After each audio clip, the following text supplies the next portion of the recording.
தமிழனின் பெருமைக்கு உயிர் கொடுத்த இந்த கலைக்கும் கல்விக்கும் நன்றி.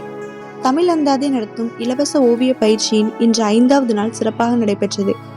பல மாணவர்கள் ஆர்வத்துடன் கலந்து கொண்டு தங்கள் கைகளின் ஓவியங்களாக கனவுகளை வரையத் தொடங்கினர். வண்ணங்கள் கலந்த காகிதங்களின் குழந்தைகளின் எண்ணங்களும் உணர்வுகளும் உயிர் பெற்றன.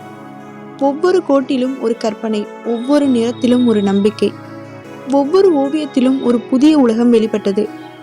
ஓவியம் என்பது வெறும் படமல்ல, மனதின் மொழி, கற்பனையின் குரல், உணர்வுகளின் அழகான வெளிப்பாடு என்பது மாணவர்கள் இன்று நிரூபித்தனர்.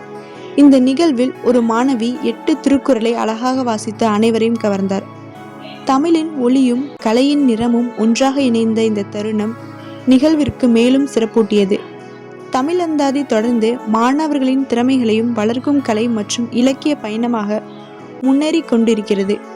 கலையை நேசிப்போம், தமிழை வளர்ப்போம், மாணவர்களின் கனவுகளுக்கு வண்ணம் பூசுவோம். நன்றி.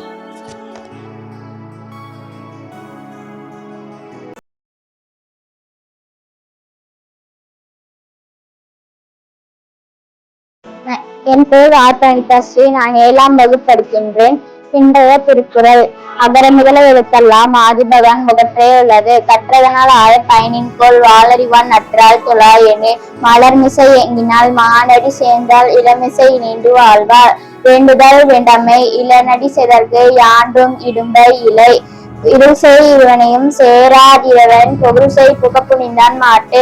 பொறிவாயில் 5 விட்டால் பொய்த்தி ஒழுக்கம் நெடு நின்றால் நீண்டு வாழ்வார். தனக்கு உண்மை இல்லாதால் தாழ் சேர்ந்தார் கல்லார் மனக்கவலை மாற்றார் அரிது.